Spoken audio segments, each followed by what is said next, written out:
A New Orleans musician and culture bearer is being remembered. How his celebration of life also celebrated Lenny Green's greatest passion. Our system is fragile.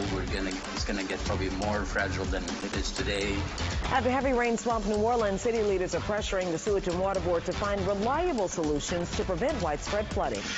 Areas of patchy frost on Thursday morning. By Saturday, back to near 80 degrees. Earlier this week, the State Board of Education withdrew an emergency rule over testing. Now set to go into effect later this month. What will it mean for those graduating?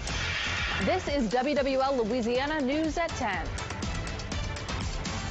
After heavy rains on Saturday led to yet another day of dealing with floodwaters, New Orleans leaders push for answers and solutions. Good evening, everyone, and thank you for joining us. I'm Charisse Gibson. And I'm Devin Bartolotta. Today, the City Council asked the Sewage and Water Board what went wrong and pressured them to prevent the same mistakes from happening again. But Water Board members pushed back. Amelia Strahan was at that meeting and gives insight on what went wrong. Fingers pointed in all directions during Wednesday's City Council meeting as questions over what led to Saturday's flooding were brought to the table. Okay, you've fallen on the sword. You've said you're sorry. That's, to me, always piece number one. Piece number two is, all right, now knowing that there's an issue, how do we fix it? How could this be? Because New Orleans City Council has continued its 40-year failure to appropriately resource our stormwater management systems. But council members fought back. We don't get to sit in an ivory tower and say infinite money solves all problems. Fearing a rise in utility bills could push residents from the city. We had the difficult decision.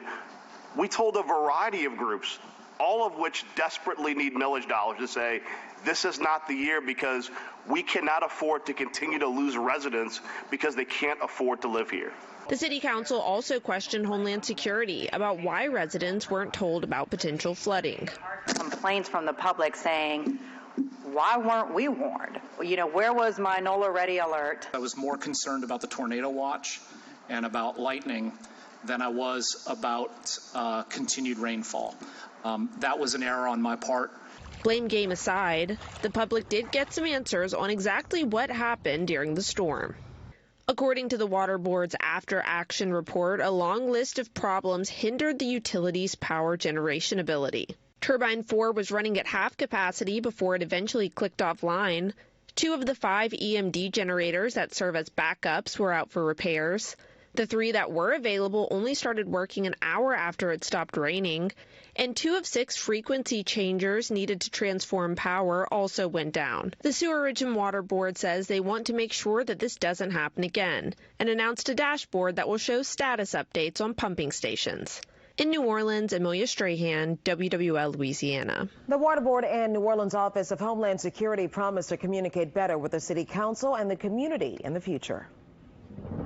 Well, luckily tonight we are not expecting any more rain, but we are talking about the cold. And Chris, yes, everybody seems to have a cold right now. A cold from the cold. From this up and down. And maybe your body's been able to stabilize. Get ready for near 80 Saturday to staying in the 50s all day Sunday. So our ups and downs continue. Not much rainfall. Obviously, that temperature change comes with a cold front, but not expecting as much rain. Nothing like what we saw this past Saturday. Tonight, though, not really watching for rainfall. It's the cold. We will see some frost, possibly a light freeze north of the lake as we're under clear skies. Now we have low humidity and very light winds. Temperatures already dropping into the 30s. Gonzales and Homa 39, 40 at Slidell, but 38 Hammond, 37 degrees right now Bogalusa. Still a little milder in the metro area, 50s, but then Belle Chase 38 degrees. Our temperatures likely will come down to the lower 30s, although I tell you what, in the upper 30s now on the North Shore, this may be a little too mild. I'd say maybe 31, 32 certainly, so some patchy freezing temperatures and otherwise frost as we get the morning started, not only north of the lake, but also areas west and south of the city. Then we'll have that warming trend, especially by the weekend. We'll talk more about that and our rain chances going into Saturday night in just a few minutes. All right, Chris, thank you. Right now, a second line is walking along Oak Street in honor of a vocalist who loved ones say had a heart of gold. Many in the music community are mourning the loss of Lenny Green. Our Whitney Miller was at his celebration of life earlier this evening and spoke to those who knew him. Those who've heard parent Lenny Green sing say his voice was strong yet sweet, sentimental, and sometimes funky. Most people think of him as this smooth, velvety voice. He would capture the lyric of the song. He would really invoke it and present it and make it believable. An American soul singer, songwriter, and music producer, Parent Lenny Green passed away after a battle with a rare form of meningitis. Parent was diagnosed with cryptococcal meningitis, and it's one of those funguses that creeps in slowly and exits slowly. His sister Rochelle Powell says Green was a picture of health. His diagnosis came as a shock. Many people that do contract that form of meningitis, they either have a compromised immune system from intravenous drug use or HIV positive, and he was neither. So that was like, where did he get this? Wednesday, the music community gathered at Maple Leaf on Oak Street for a celebration of life to remember the man they say was so kind-hearted, a best friend to most everyone he encountered. You called him, he'd pick up the phone, and he'd stay on the phone for as long as he need to talk to you. Green collaborated with the band Smoking on Some Brass and had just finished recording an album to which band leader LaQuay Frazier says Green heavily influenced. In terms of being a songwriter, I'm talking the best of the best, and helped this band get started. Since his passing, Green's family has been at a loss, but say the love and support from his music community is making all the difference. And they hope his legacy is a reminder to be kind to one another. Take time for one another. In New Orleans, Whitney Miller, WWL Louisiana. That celebration of life continues at Maple Leaf Bar until 2 a.m. Green's funeral will be held this Saturday. It's at Mater Della Rosa Catholic Church on Carrollton Avenue. Visitation begins at 9:30 and the service begins at 11. Details about a University of Las Vegas shooting are still coming in. What we know right now, the suspect is dead. The school went into lockdown earlier today with university officials sending an urgent alert to run, hide, fight. We had to close the door and barricade all the tables up, about 6 tables up, to make sure that the door wasn't coming out. 3 people were killed and a 4th wounded. Police say the shooter was in a business school building, but they also responded to shots fired at the student union. The suspect was killed by officers who rushed to the scene. His identity has not been released. And in Texas tonight, questions still remain in a series of shootings that left 6 dead and 3 injured. It started yesterday morning with a shooting near an Austin school. Over the next few hours, investigators found 2 murder scenes and another person shot. Then a shootout led to a car chase and the arrest of Shane James. That's when police discovered more killings near San Antonio. But many wonder if enough was done to warn the public. In 2021, the Texas legislature passed a law to create an active shooter alert system, but last night no alerts were sent. Police say they didn't initially realize one person was responsible, and what were believed to be isolated incidents did not qualify as an active shooter situation. An hours-long standoff in Mid-City ended earlier tonight after the suspect injured himself while trying to escape. The SWAT team was called to the Falstaff Apartments on Gravier Street around 11 this morning. A man there was wanted for a home invasion, and police believed he had a gun. Around 4 this afternoon, he surrendered and was taken to the hospital to be treated for cuts. He'll be booked into the Orleans Parish Justice Center after he's released from the hospital. Today, a convicted killer who we followed as part of our Wounded City series was sentenced. In 2022, Tyshonda Riles was shot and killed by her boyfriend. She was just 18 years old. Sean May pleaded guilty to manslaughter and obstruction of justice. Today, he was sentenced to 5 years in prison, far less than the 40-year maximum. Today, the New Orleans Inspector General released a report into who leaked an interrogation of NOPD officer and mayoral bodyguard Jeffrey Vappy. Vappy was being investigated for payroll irregularities, something he was reprimanded for, but the recordings were supposed to be confidential. The IG's office found multiple mistakes leading to the release. They say a thumb drive of the interviews was mistakenly put in an envelope. That envelope was sent out in an unrelated public records request. The IG report lists several recommendations, such as using the city's secure computer channel and tighter protocols regarding sensitive information. The mayor's office did respond, and they said, quote, safeguards have been put in place to ensure that confidential information is maintained by the entrusted agencies. A heads up for Jefferson Parish residents. A new company will be picking up your recycling next year. Today, the Parish Council voted 5-2 to hire Ramelli Waste. Recycling will be an additional fee on top of the other utilities that are increasing in January. Negotiations still have to take place to finalize the fee amount.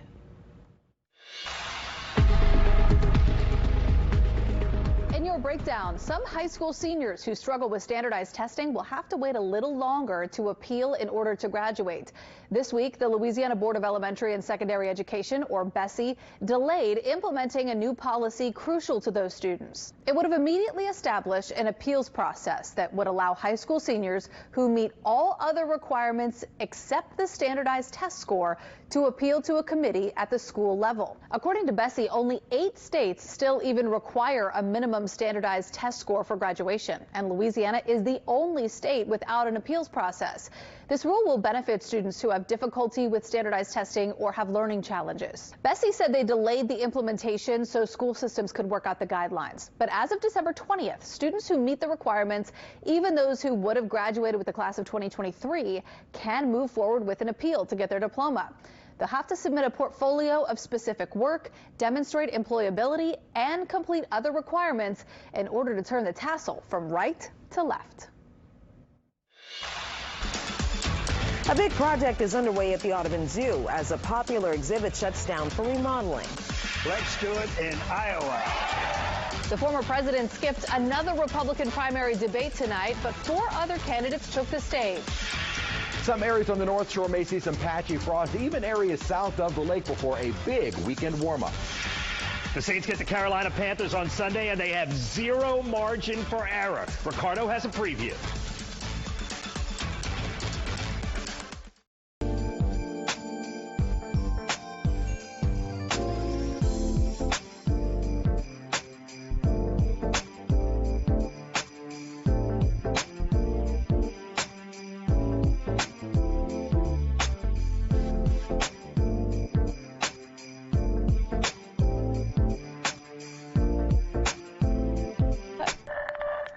Today, Governor-elect Jeff Landry announced he has appointed a former competitor to Secretary of the Department of Revenue. Richard Nelson dropped out of the gubernatorial race several weeks before the primary election and endorsed Landry. In a statement, Nelson said he's honored to continue to serve the people of Louisiana. The Iowa caucus is in just 40 days, marking the official beginning of the 2024 presidential election cycle. Tonight, 4 Republicans were on stage for another GOP presidential debate. They discussed border security, support of Ukraine, and more. So far, the debates have not had much impact on former President Donald Trump's lead in the polls, giving him little incentive to participate. Tonight, candidate and former Governor Chris Christie criticized Trump for not showing up. I'm in this race because the truth needs to be spoken. He is unfit. This is a guy who just said this past week that he wants to use the Department of Justice to go after his enemies when he gets in there. I mean, the fact of the matter is he is unfit to be president, and there is no bigger issue in this race, Megan. Well, Trump is focused on President Biden. Last night, he pledged to wield sweeping executive power on day one. Meanwhile, President Biden told donors he's not sure if he would be seeking a second term if Trump wasn't in the race. Meanwhile, ousted Speaker of the House Kevin McCarthy will resign from Congress by the end of the month. In an editorial for the Wall Street Journal, he wrote that he intends to serve America in new ways. McCarthy was elected to Congress in 2006 and held the top post for 9 months. Republicans now hold a slim majority in the House. A cold night tonight, and on the way, temperatures will be falling into the near freezing mark. Still unsure if we'll exactly hit freezing or even just below that, but certainly cold enough overnight for some widespread frost north of the lake into Mississippi, maybe even the river parishes and parts down the bayou, where this is our freeze forecast outlook. The areas highlighted in blue could see that patchy frost. Certainly going to be widespread north shore, really across the Mississippi coast and Florida parishes, but could see some areas even a little bit farther south with some of that patchy frost to begin the morning tomorrow. Right now, though, clear skies and temperatures have been coming down. We're 53 degrees right now at Kenner with a dew point of 36 and winds light at the moment at around 3 miles an hour. So very light winds, those clear skies and low humidity. Again, a dew point of only 36 is what will allow those temperatures to kind of bottom out through the overnight period. And we will stay under mostly clear skies. There is a little bit of cloud cover. You can start to see it moving in from Texas that will be headed our way. That is not going to impede, though, the temperatures from just bottoming out through the overnight. So that light freeze, more so frost for tomorrow morning, mainly North Shore. Then we're warming up back to around 72, 73 degrees on Friday and near 80 degrees on Saturday, ahead of a cold front, which will bring in a chance for some showers and storms. Not looking at a flooding potential, maybe some isolated strong to severe weather, but even that looks to be fairly limited. First, though, we got rid of our cloud cover today, so had a brief period of mostly sunny skies. Short-lived, as I mentioned. Cloud cover will start working back in overnight, and we'll continue to see increasing clouds during the day tomorrow. That will be coming in from this southwesterly flow. So then we'll start to see the increase in cloud cover, and eventually we'll start to see an increase in humidity and temperatures. That comes back by Friday and Saturday. High pressure will be shifting off to the east. That brings back an onshore wind. Will turn breezy, warmer, and more humid, especially on Saturday, where high temperatures will be more spring-like at around 80 degrees. And then here comes our approaching cold front. So this is one of our high-resolution models. The frontal passage on Saturday night into early Sunday, not quite into the high-resolution models just yet. So let's take a look at the GFS, which is more in line with what the Euro has been saying as well. Kind of a late evening, late night frontal passage. Most of the day Saturday looks to be dry. Warm and humid, yes, but dry. And then as we head later into the night, and then it's not to say we won't see any showers out ahead of the line, but the main line of storms won't get here until probably after midnight on Saturday into Sunday. Good news is that should be after midnight and before daybreak. The rain is already clear as the front has already pushed through. So Saturday, high temperature of around 80 degrees, warm, muggy, breezy, and chilly, with temperatures staying in the 50s all day on Sunday. As of right now, the risk of anything severe Saturday going into early Sunday with the developing front looks to primarily be off to our west. Not to say we won't see maybe a level 1 threat for our viewing area. At the moment, the greater threat for more widespread severe storms looks to be just off to the west, and even that does look to be fairly low at this time. And as far as rainfall totals go, 1/4 inch to maybe at the very most 1/2 inch of rainfall. So this is not the same type of setup that we saw this past Saturday. This will be a very fast moving system. Colder air moving out of the north right now. The Arctic air has kind of parked itself back up near Hudson's Bay and eastern Canada. We're going to be watching a second surge of Arctic air that'll be moving through, and this is with the next front. Now, we are not getting into the Arctic air mass, but this does have some potency just to our north. So the air mass that arrives here will be likely a bit colder going into Sunday and early next week. And in fact, most of next week, high temperatures look to stay below average. So still a chilly day tomorrow, 62 degrees, back into the lower 70s by Friday. You'll start to feel the humidity coming up, and kind of a spring-like day Saturday. Those showers late in the night with temperatures dropping Sunday morning, and high temperatures struggling into the 50s. We will stay chilly heading through next week.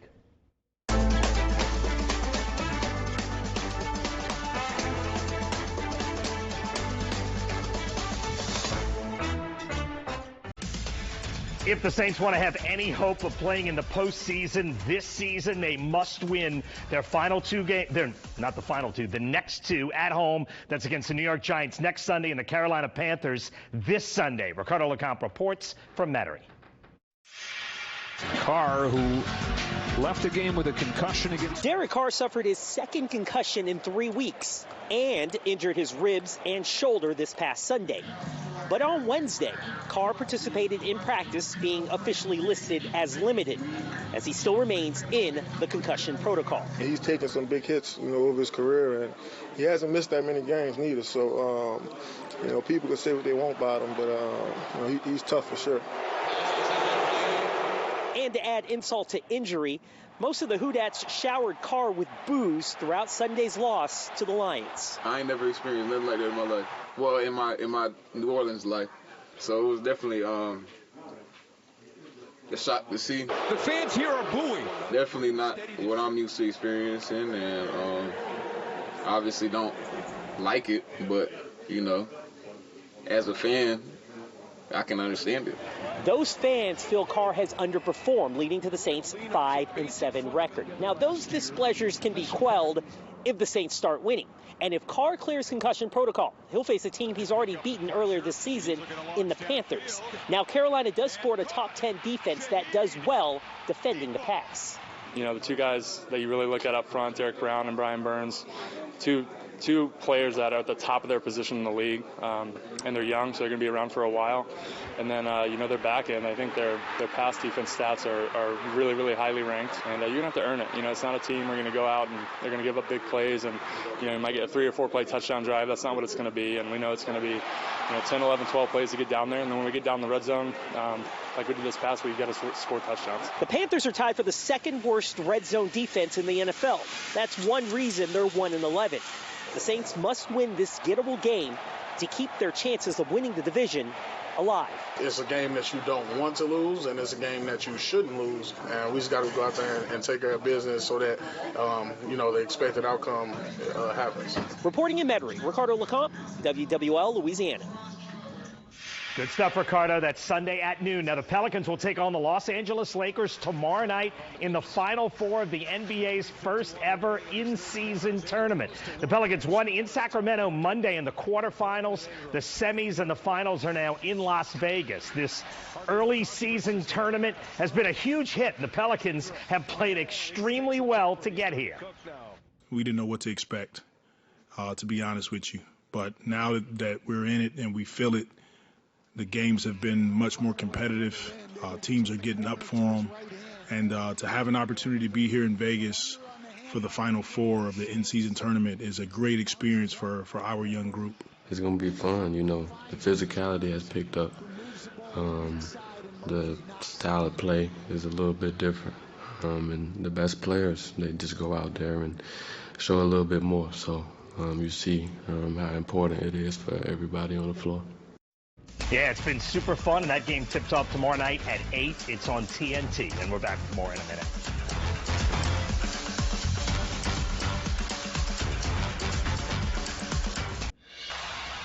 Cold night tonight with a light freeze frost on the North Shore, and areas away from the city could see some patchy frost overnight tonight and early tomorrow. A little bit more cloudiness headed our way in the afternoon, 62 degrees, so staying cool. Quite a bit warmer by Saturday, high near 80, and then a big temperature drop heading into Sunday.